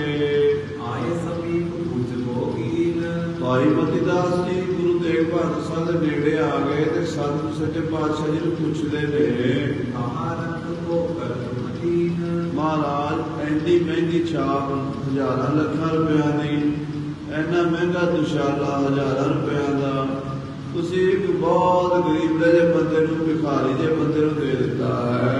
कहाँ बैठे हो क्या लियावत करे ਕਿੱਥੇ ਭੇਜਿਆ ਉਹਨੂੰ ਤੇ ਕੀ ਲੈ ਕੇ ਆਏਗਾ ਉਹ? कपड़े उन्नत चित्रता करे ਮਹਾਰਾਜ ਬੜੀ ਛੇਤੀ ਨਾਲ ਗਿਆ ਹੈ, ਉਹ ਕੀ ਲੈ ਕੇ ਆਵੇਗਾ? ਕਿਉਂ ਭੇਜਿਆ ਤੁਸੀਂ ਉਸ ਨੂੰ? सुन सतगुरु ते सतल बताई ਸੁਣ ਕੇ ਮਹਾਰਾਜ ਕਹਿਣ ਲੱਗੇ, हमको चुना लगी अधिकाई ਭਾਈ ਮਤੀ ਦਾਸ, ਸਾਨੂੰ ਭੁੱਖ ਬੜੀ ਲੱਗੀ ਹੈ, कुछ पकवान मंगावत खाना ਇਸ ਕਰਕੇ ਤੁਸੀਂ ਵੀ ਕੁਛ ਛਕ ਲਓਗੇ, ਅਸੀਂ ਵੀ ਛਕ ਲਾਂਗੇ। ਕੋਈ ਪਕਵਾਨ ਹੀ ਮੰਗਾ ਲਿਆ, ਪੱਕਾ ਪਦਾਰਥ ਮੰਗਵਾ ਲਿਆ ਹੈ। भी जुगत कीजिए है खाना ਤੁਸੀਂ ਵੀ ਭੁੱਖ ਲੱਗੀ ਹੋਣੀ ਹੈ, ਘੋੜਿਆਂ ਤੇ ਆਏ ਹੋ, ਤੁਸੀਂ ਵੀ ਖਾ ਲਓਗੇ, ਅਸੀਂ ਵੀ ਛਕ ਲਾਂਗੇ। मती दास बोलियो कर जो ਇਹ ਸੁਣ ਕੇ ਭਾਈ ਮਤੀ ਦਾਸ ਹੱਥ ਜੋੜ ਕੇ ਬੋਲਿਆ, जिति गुरु तेर जतपन और ਮਹਾਰਾਜ ਨੂੰ ਛਾਪ ਦੇਣ ਦੀ ਕੀ ਲੋੜ ਸੀ? ਮੇਰੇ ਕੋਲ ਰੁਪਈਏ ਨੇ, ਮੈਂ ਰੁਪਈਏ 2 ਰੁਪਈਏ ਦੀ ਮਠਿਆਈ ਮੰਗਾਉਣੀ ਤੇ ਛਾਪ ਦੇਣ ਦੀ ਕੀ ਲੋੜ ਸੀ? ਮੇਰੇ ਕੋਲੋਂ ਪੈਸੇ ਦੇ ਦੇਣੇ ਸੀ। ਹਾਂਜੀ सो अर्थ देव छाप क्यों गई ਮਹਾਰਾਜ ਪੈਸੇ ਦੇ ਦੇਣੇ ਸਨ, ਛਾਪ ਕਿਉਂ ਦਿੱਤੀ ਹੈ? जिसमें वज्र बोल लो मई ਹੀਰਾ ਬੜਾ ਕੀ ਮਹਿੰਗਾ ਸੀ ਮਹਾਰਾਜ, ਉਹ ਤਾਂ ਛਾਪ ਵੇਚਣ ਵਾਲੀ ਨਹੀਂ, ਉਹ ਕਹਿੰਦੇ ਧਰਨ ਵਾਲੀ ਨਹੀਂ ਛਾਪ। बहुत विशाला विध है रंग ਵਿਸ਼ਾਲਾ ਬੜਾ ਮਹਿੰਗਾ ਤੁਹਾਡਾ ਮਹਾਰਾਜ, ਉਹ ਤੁਸੀਂ ਦੇਤਾ, ਉਹਨੇ ਮਠਿਆਈ ਪਾ ਦੇਣੀ ਹੈ। ਉਹ ਅਨਪੜ੍ਹ ਬੰਦਾ, ਉਹਨੂੰ ਕੀ ਪਤਾ ਵੀ ਵਿਸ਼ਾਲੇ ਦੀ ਕੀ ਵੈਲਿਊ ਹੈ। ਮਹਾਰਾਜ ਜਦੋਂ ਮਠਿਆਈ ਪਵੇਗੀ, ਇੰਨਾ ਮਹਿੰਗਾ ਕੱਪੜਾ ਖਰਾਬ ਹੋ ਜਾਏਗਾ, रहना असजे अगर हो अंग ਫਿਰ ਤੁਹਾਡੇ ਪੈਨ ਜੋਗਾ ਨਹੀਂ ਰਹਿਣਾ। ਉਹ ਤੁਹਾਡੇ ਮੋਢੇ ਤੇ ਧਰਿਆ ਸੋਹਣਾ ਲੱਗਦਾ ਸੀ, ਮਹਿੰਗਾ ਦੁਸ਼ੈਲਾ ਸੀ, ਖਰਾਬ ਹੋ ਜਾਏਗਾ ਮਹਾਰਾਜ। अमर वस्त्र लेकर सिख जाते ਕੋਈ ਹੋਰ ਕੱਪੜਾ ਦੇ ਦੇਣਾ ਸੀ ਮਹਾਰਾਜ, ਆਪਣੇ ਸਿੱਖਾਂ ਕੋਲ ਕੱਪੜੇ ਨੇ, ਆਪਣਾ ਸਿੱਖ ਭੇਜ ਦੇਣਾ ਸੀ, ਨਾਲੇ ਉਹਨੂੰ ਭੇਜਣ ਦੀ ਕੀ ਲੋੜ ਸੀ? ਮੈਂ ਚਲਾ ਜਾਣਾ ਸੀ, ਜਾਂ ਭਾਈ ਸਤੀਦਾਸ ਨੂੰ ਭੇਜ ਦਿੰਦੇ, ਜਾਂ ਦਿਆਲਾ ਜੀ ਨੂੰ ਭੇਜ ਦਿੰਦੇ ਮਹਾਰਾਜ। आनंद चित्र जथाल चिखाते ਛੇਤੀ ਲੈ ਆਉਂਦੇ ਮਹਾਰਾਜ, ਤੁਹਾਡੀ ਜੋ ਇੱਛਾ ਸੀ ਉਹੀ ਲੈ ਆਉਂਦੇ। सुरगुर कहो बिनम निकलावत ਮਹਾਰਾਜ ਕਹਿੰਦੇ ਜੇ ਤੁਸੀਂ ਜਾਂਦੇ ਨਾ ਤਾਂ ਦੇਰੀ ਲੱਗਣੀ ਸੀ, ਤੁਸੀਂ ਜਾਂਦੇ ਤਾਂ ਦੇਰੀ ਲੱਗਣੀ ਸੀ, ਕਿਉਂਕਿ ਤੁਹਾਨੂੰ ਸ਼ਹਿਰ ਦਾ ਪਤਾ ਨਹੀਂ ਹੈ। पुर ज्ञाता भेजियोगा आगत ਉਹ ਇੱਥੋਂ ਦਾ ਰਹਿਣ ਵਾਲਾ, ਉਹਨੂੰ ਬਾਜ਼ਾਰਾਂ ਦਾ, ਮਠਿਆਈਆਂ ਦਾ, ਦੁਕਾਨਾਂ ਦਾ ਸਭ ਪਤਾ, ਇਸ ਕਰਕੇ ਉਹਨੂੰ ਭੇਜਿਆ ਹੈ ਵੀ ਉਹ ਸਾਡੇ ਲਈ ਮਠਿਆਈ ਲੈ ਕੇ ਆਵੇਗਾ। गुरजी बोल जतपन देत ਕੁਰਜੀ ਖੋਲ ਕੇ ਉਹਦੇ ਵਿੱਚੋਂ ਚਾਂਦੀ ਦੇ ਰੁਪਈਏ ਕੱਢ ਕੇ सिख सुचेत कर किस कोय देत ਤੇ ਉਹ ਸਿੱਖ ਦੇ ਦਿੰਦੇ ਉਹਨੂੰ, गरीब चाल नहीं जिन घेरा ਕਿਉਂਕਿ ਗਲੀ ਬਾਜ਼ਾਰ ਜਿਹਨੇ ਨਾ ਵੇਖਿਆ ਹੋਵੇ, ਸ਼ਹਿਰ ਨਾ ਵੇਖਿਆ ਹੋਵੇ, आवत जाते लागत तेरा ਉਹਨੂੰ ਦੇਰ ਲੱਗਣੀ ਸੀ ਆਉਂਦਿਆਂ ਜਾਂਦਿਆਂ। बात पूरब गुरु के सुन कर ਮਹਾਰਾਜ ਦੀਆਂ ਇਹ ਗੱਲਾਂ ਸੁਣ ਕੇ, ਬਚਨ ਸੁਣ ਕੇ भूषण ठान रखियो मन गुण कर ਭਾਈ ਮਤੀ ਦਾਸ ਜੀ ਚੁੱਪ ਹੀ ਕਰ ਗਏ ਕਿ ਮਹਾਰਾਜ ਦੀ ਪਤਾ ਨਹੀਂ ਕੀ ਲੀਲਾ ਹੈ, ਕਿਉਂ ਏਦਾਂ ਕਰ ਰਹੇ ਸਤਿਗੁਰੂ ਜੀ। ਹਾਂਜੀ इनको कहीं न है कहूँ ऐसे ਤੇ ਗੁਰੂ ਸਾਹਿਬ ਨੇ ਕਦੀ ਏਦਾਂ ਕੀਤਾ ਤਾਂ ਹੈ ਨਹੀਂ ਅੱਗੇ, ਕਦੀ ਮਠਿਆਈ ਨਹੀਂ ਬਾਜ਼ਾਰ ਤੋਂ ਮੰਗਵਾਈ। ਮਠਿਆਈ ਤਾਂ ਖਾਂਦੇ ਹੀ ਨਹੀਂ, ਕਿਉਂਕਿ ਬਾਜ਼ਾਰ ਦੀ ਬਣੀ ਹੋਈ ਚੀਜ਼ ਮਹਾਂਪੁਰਸ਼ ਜ਼ਿਆਦਾਤਰ ਨਹੀਂ ਛਕਦੇ। ਸਾਧੂ ਬਿਰਤੀ ਵਾਲੇ ਆਪਣੇ ਹੱਥ ਦਾ ਬਣਾ ਕੇ ਸੁੱਚਮ ਦਾ ਖਾਣਾ ਖਾਂਦੇ। ਬਾਜ਼ਾਰਾਂ ਵਿੱਚ ਜਿਹੜਾ ਖਾਣਾ ਬਣਦਾ, ਉਹ ਸੁੱਚਮ ਦਾ ਕੋਈ ਖਿਆਲ ਰੱਖੇ ਨਾ ਰੱਖੇ ਉਹਦੀ ਮਰਜ਼ੀ ਹੈ। ਹਲਵਾਈ ਲੋਕ ਬੀੜੀਆਂ ਸਿਗਰਟਾਂ ਵੀ ਪੀਵੀ ਜਾਂਦੇ, ਖਾਣਾ ਵੀ ਬਣਾਈ ਜਾਂਦੇ, ਤੇ ਮਹਾਂਪੁਰਸ਼ ਉਹਨਾਂ ਕੋਲ ਨਹੀਂ ਛਕਦੇ। ਅੱਜ ਗੁਰੂ ਸਾਹਿਬ ਨੂੰ ਕੀ ਹੋ ਗਿਆ? ਅੱਜ ਗੁਰੂ ਸਾਹਿਬ ਮਠਿਆਈ ਮੰਗਵਾ ਰਹੇ ਹੈ, ਇਹਦੀ ਸਮਝ ਨਹੀਂ ਆਈ। कहाँ चुका कर बोल है कैसे ਤੇ ਅੱਗੇ ਤਾਂ ਕਦੀ ਨਹੀਂ ਕਿਹਾ ਸਾਨੂੰ ਭੁੱਖ ਲੱਗੀ ਹੈ। ਮਹਾਂਪੁਰਸ਼ ਸੰਤੋਖੀ ਨੇ, ਅੱਜ ਮਹਾਰਾਜ ਸੱਚੇ ਪਾਤਸ਼ਾਹ ਜੀ ਕਹਿੰਦੇ ਭੁੱਖ ਲੱਗੀ ਹੈ। ਹਾਂਜੀ हो जान है क्या रचना रची ਪਤਾ ਨਹੀਂ ਕੀ ਰਚਨਾ ਰਚੀ ਹੈ, ਕੀ ਮਨ ਵਿੱਚ ਆਇਆ ਹੈ, ਕਿਉਂ ਇਹ ਆਪਣੀ ਇੰਨੀ ਮਹਿੰਗੀ ਛਾਪ ਆਜੜੀ ਨੂੰ ਦਿੱਤੀ ਹੈ। गई छाप हीरा बिच खची ਹੀਰਾ ਵਿੱਚ ਲੱਗਾ ਹੋਇਆ ਇੰਨਾ ਸੋਹਣਾ ਮਹਿੰਗਾ ਹੀਰਾ, ਤੇ ਉਹ ਛਾਪ ਦੇ ਦਿੱਤੀ ਹੈ।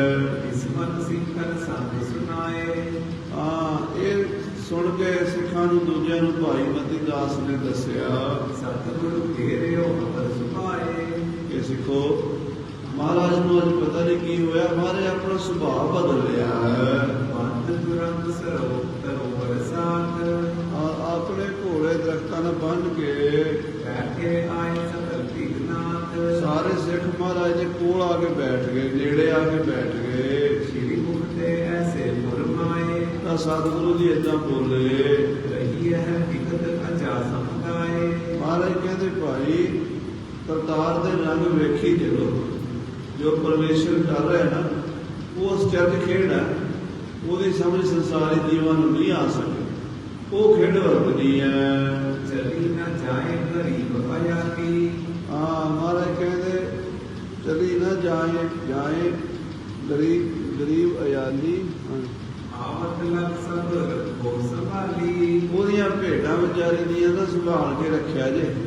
ਉਹ ਗਰੀਬ ਗਿਆ ਲੈਣ ਵਾਸਤੇ ਮਠਿਆਈਆਂ, ਕਿਤੇ ਇਹ ਨਾ ਹੋਵੇ ਸਾਡੇ ਲਈ ਮਠਿਆਈ ਲੈ ਕੇ ਆਵੇ ਤੇ ਉਹਦੀ ਕੋਈ ਭੇਡ, ਉਹਦੀ ਕੋਈ ਬੱਕਰੀ ਅੱਗੇ ਪਿੱਛੇ ਹੋ ਜਾਵੇ ਤੇ ਉਹ ਗਰੀਬ ਦਾ ਨੁਕਸਾਨ ਨਾ ਹੋ ਜਾਵੇ। ਸਿੱਖਿਆ ਮਾਨਿਓ ਕਰ ਜੋਰ ਤਾਂ ਸਿੱਖਾਂ ਨੇ ਬਚਨ ਮੰਨ ਲਿਆ। ਦੇਖਤ ਰਹੇ ਅਜਾਦੀ ਔਰ ਜਿੱਥੇ ਭੇਡਾਂ ਬੱਕਰੀਆਂ ਚੱਲ ਰਹੀਆਂ ਸਨ ਉਧਰ ਦੇਖਣ ਲੱਗ ਪਏ। ਅਬ ਹੈ ਹਯਾਤੀ ਕੋ ਜੋ ਬ੍ਰਿਤਾਂਤ ਹੁਣ ਆਜੜੀ ਦੀ ਗੱਲ ਸੁਣੋ। ਸੁਣੀ ਹੈ ਕਰਸ਼ੋ ਤਾਵਿਤਾਤ ਇਹ ਗੁਰੂ ਖਾਲਸਾ ਜੀ, ਸਾਧ ਸੰਗਤ ਜੀ ਪਿਆਰ ਨਾਲ ਸੁਣੋ। ਇਹ ਆਲੀ ਮਹਾਰਾਜ ਵਾਸਤੇ ਮਠਿਆਈ ਲੈਣ ਗਿਆ ਹੈ ਬਾਜ਼ਾਰ ਵਿੱਚੋਂ। ਕਰ ਛਾਪ ਦੁਸ਼ਾਲਾ ਗਇਓ ਦੁਸ਼ਾਲਾ ਦੇ ਛਾਪ ਲੈ ਕੇ ਗਿਆ ਹੈ ਵੱਡੇ ਬਾਜ਼ਾਰ ਪ੍ਰਵੇਸ਼ਤ ਭਇਓ ਔਰ ਬਾਜ਼ਾਰ ਵਿੱਚ ਵੱਡੇ ਬਾਜ਼ਾਰ 'ਚ ਗਿਆ ਹੈ। ਦੇਖੀ ਜਾਏ ਹੱਟ ਹਲਵਾਈ ਹਲਵਾਈ ਦੀ ਹੱਟ ਵੇਖੀ ਹੈ, ਜਹਨਾ ਨਾ ਵਿਦ ਮਿਠਾਈ ਜਿੱਥੇ ਨਾਨਾ ਪ੍ਰਕਾਰ ਦੀਆਂ ਮਠਿਆਈਆਂ, ਬਰਫੀਆਂ, ਗੁਲਾਬ ਜਾਮਣਾ, ਰਸਗੁੱਲੇ, ਲੱਡੂ, ਪੇੜੇ, ਆਗਰੇ ਦੇ ਵੱਖਰੇ ਵੱਖਰੇ ਉੱਥੇ ਖਾਣੇ ਹਨ, ਮਸ਼ਹੂਰ ਹਨ। ਜਿਵੇਂ ਮਥੁਰਾ ਦੇ ਪੇੜੇ ਹਨ, ਆਗਰੇ ਦਾ ਪੇਠਾ ਹੈ। ਇਹ ਮਠਿਆਈਆਂ ਉੱਥੇ ਬੜੀਆਂ ਬਣਦੀਆਂ ਵੱਖੋ ਵੱਖ ਬਾਜ਼ਾਰਾਂ ਦੇ ਵਿੱਚ। ਹਲੋ ਹੋਏ ਕਰ ਹੱਥ ਉਬਾਰਾ ਕਹਿੰਦੇ ਆਜੜੀ ਨੇ ਵਿਚਾਰੇ ਨੇ ਕਦੀ ਇੰਨਾ ਮਹਿੰਗਾ ਸਮਾਨ ਖਰੀਦਿਆ ਨਹੀਂ ਸੀ, ਇੰਨਾ ਸਮਾਨ ਵੇਚਿਆ ਨਹੀਂ ਸੀ। ਉਹ ਸਿੱਧਾ ਹੀ ਹਲਵਾਈ ਦੀ ਦੁਕਾਨ ਤੇ ਜਾ ਕੇ ਉਹਨੇ ਅੱਗੇ ਹੱਥ ਕਰ ਦਿੱਤਾ।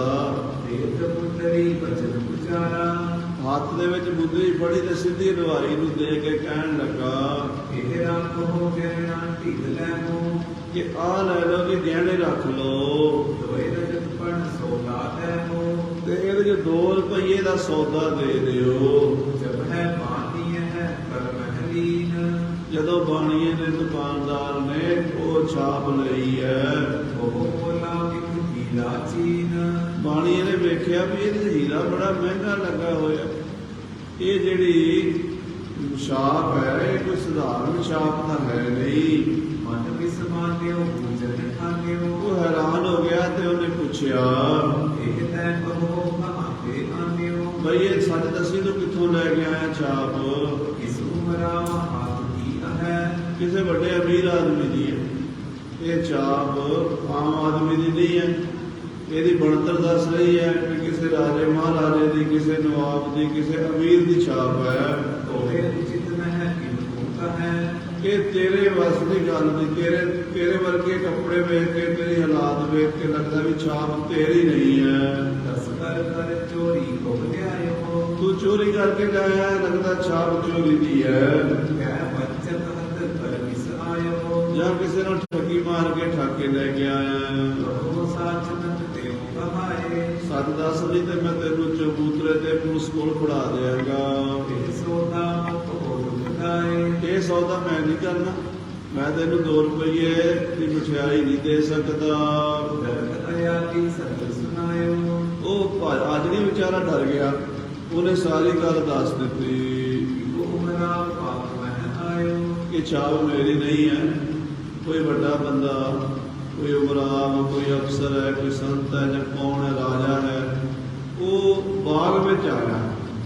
ਬਾਗ ਦੇ ਵਿੱਚ ਉਹਦੇ ਨਾਲ 5-6 ਸਾਥੀ ਨੇ ਤੇ ਉਹਨਾਂ ਨੇ ਘੋੜੇ ਬੰਨੇ, ਉਹਨਾਂ ਨੇ ਖਾਣ ਲਈ ਮਠਿਆਈ ਮੰਗਵਾਈ ਹੈ। ਤੇ ਮੋਹ ਹਿਤ ਪਟਿਓ ਮਿਠਾਈ ਤੇ ਮੈਨੂੰ ਪੈਸੇ ਦੀ ਥਾਂ ਤੇ ਛਾਪ ਦੇ ਦਿੱਤੀ ਹੈ ਵੀ ਜਾ ਛਾਪ ਗਹਿਣੇ ਧਰ ਕੇ ਤੇ ਮਠਿਆਈ ਲੈ ਕੇ ਆ।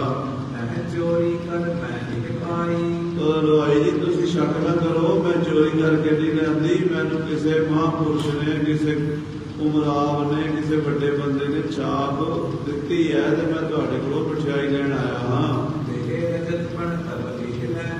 ਹਾਂ, ਇਹ ਜਦੋਂ 2 ਰੁਪਏ ਤੁਹਾਨੂੰ ਦੇ ਦੇਣਗੇ ਉਹ ਆ ਕੇ ਤੇ ਤੁਹਾਡੀ ਛਾਪ ਲੈ ਜਾਣ। ਜਦੋਂ ਹਲਵਾਈ ਨੇ ਇਹ ਬਚਨ ਸੁਣੇ ਉਹ ਮਠਿਆਈ ਤੋਲਣ ਲੱਗਾ। ਉਹਨਾਂ ਕਿਹਾ ਹੋ ਸਕਦਾ ਕੋਈ ਉਮਰਾਵ ਨੇ ਛਾਪ ਦਿੱਤੀ ਹੋਣੀ ਹੈ, ਆਪੇ 2 ਰੁਪਏ ਦੇਵੇਗਾ, ਆਪਣੀ ਛਾਪ ਲੈ ਜਾਏਗਾ। ਉਹਨੇ ਛਾਪ ਦਾ ਫੜ ਲਈ ਤੇ ਮਠਿਆਈ ਤੋਲਣ ਲੱਗਾ। ਜਦੋਂ ਮਠਿਆਈ ਤੋਲ ਕੇ ਪਾਣ ਲੱਗਾ ਉਹਨੇ ਕਿਹਾ ਜਾ ਕੱਪੜਾ ਕਰ ਦੇ ਪਾਵਾਂ, ਤੇ ਇਹਨੇ ਉਹ ਦੁਸ਼ਾਲਾ ਕੱਢ ਕੇ ਅੱਗੇ ਕਰ ਦਿੱਤਾ। ਹਲਵਾਈ ਨੇ ਦੁਸ਼ਾਲਾ ਵੇਖਿਆ, ਬੜਾ ਮਹਿੰਗਾ, ਸੋਨੇ ਦੀਆਂ ਤਾਰਾਂ ਨਾਲ ਕਢਾਈ ਕੱਢੀ ਹੋਈ, ਮਹਿੰਗਾ ਦੁਸ਼ਾਲਾ, ਕੀਮਤੀ ਦੁਸ਼ਾਲਾ। ਉਹ ਵੇਖ ਕੇ ਹਲਵਾਈ ਹੈਰਾਨ ਹੋ ਗਿਆ ਕਿ ਇਹ ਮੂਰਖ ਬੰਦਾ ਕੀ ਕਰ ਰਿਹਾ। ਇਹਨੂੰ ਇਹ ਨਹੀਂ ਪਤਾ ਵੀ ਇੰਨਾ ਮਹਿੰਗਾ ਕੱਪੜਾ, ਰਾਜਿਆਂ ਮਹਾਰਾਜਿਆਂ ਦੇ ਪਹਿਨਣ ਵਾਲਾ ਕੱਪੜਾ ਤੇ ਮਠਿਆਈ ਨਾਲ ਖਰਾਬ ਕਰੇਗਾ। ਕਿਉਂਕਿ ਰਸਗੁੱਲੇ, ਗੁਲਾਬ ਜਾਮੁਨਾਂ, ਜਲੇਬੀਆਂ, ਲੱਡੂ, ਇਹ ਚੀਜ਼ਾਂ ਇਹੋ ਜਿਹੀਆਂ ਨੇ, ਬਰਫੀ ਵਗੈਰਾ ਜੇ ਕੱਪੜੇ ਉੱਤੇ ਲੱਗ ਜਾਣ ਤੇ ਕੱਪੜੇ ਦਾਗ ਲੱਗ ਜਾਂਦਾ, ਕੱਪੜਾ ਖਰਾਬ ਹੋ ਜਾਂਦਾ। ਇਹ ਮਹਿੰਗਾ ਕੱਪੜਾ, ਇਹਦਾ ਖਰਾਬ ਹੋ ਜਾਏਗਾ। ਇਹ ਮੂਰਖ ਕੀ ਕਰ ਰਿਹਾ ਹੈ। ਹਜ਼ਾਰਾਂ ਰੁਪਈਆਂ ਦਾ ਇਹ ਕੱਪੜਾ ਹੈ, ਇਹਦੇ ਉੱਤੇ ਮਠਿਆਈ ਪਾ ਕੇ ਖਰਾਬ ਕਰ ਲੈਣਾ ਹੈ। ਲੱਗਦਾ ਹੈ ਵੀ ਇਹ ਚੋਰ ਹੀ ਹੈ। ਇਹ ਛਾਪ ਵੀ ਚੋਰੀ ਕਰਕੇ ਲਿਆਇਆ ਤੇ ਦੁਸ਼ਾਲਾ ਵੀ ਚੋਰੀ ਦਾ ਹੀ ਹੈ। ਕਿਉਂਕਿ ਆਪ ਜੇ ਕੋਈ ਮਾਲਕ ਹੁੰਦਾ ਕਿ ਆਪਣੇ ਕੱਪੜੇ ਨੂੰ ਏਦਾਂ ਖਰਾਬ ਨਾ ਕਰਦਾ, ਕਿਉਂਕਿ ਆਪਣਾ ਕੱਪੜਾ ਤਾਂ ਕੋਈ ਵੀ ਖਰਾਬ ਨਹੀਂ ਕਰਾਏਗਾ। ਇਹ ਕੱਪੜਾ ਚੋਰੀ ਦਾ ਹੈ ਤਾਂ ਇਹ ਖਰਾਬ ਕਰਵਾ ਰਿਹਾ, ਆਪਣਾ ਹੁੰਦਾ ਤੇ ਕਦੀ ਵੀ ਏਦਾਂ ਨਾ ਕਰਦਾ। ਇੰਨਾ ਮਹਿੰਗਾ ਕੱਪੜਾ ਹੈ, ਇਹ ਮੂਰਖ ਨੂੰ ਪਤਾ ਨਹੀਂ ਇਹਦਾ। ਇਹ ਚੋਰੀ ਕਰਕੇ ਲਿਆਇਆ ਤੇ ਵਿਗਾੜਨਾ ਚਾਹੁੰਦਾ ਹੈ। ਉਹ ਸਾਧ ਸੰਗਤ ਦੇ ਜਿਹੜਾ ਸੀ ਨਾ ਉਹ ਹਲਵਾਈ, ਉਹਨੇ ਮਠਿਆਈ ਉੱਥੇ ਛੱਡ ਦਿੱਤੀ, ਤੋਲਣੀ ਤੱਕੜੀ ਰੱਖ ਦਿੱਤੀ ਤੇ ਉੱਠ ਕੇ ਖੜਾ ਹੋ ਗਿਆ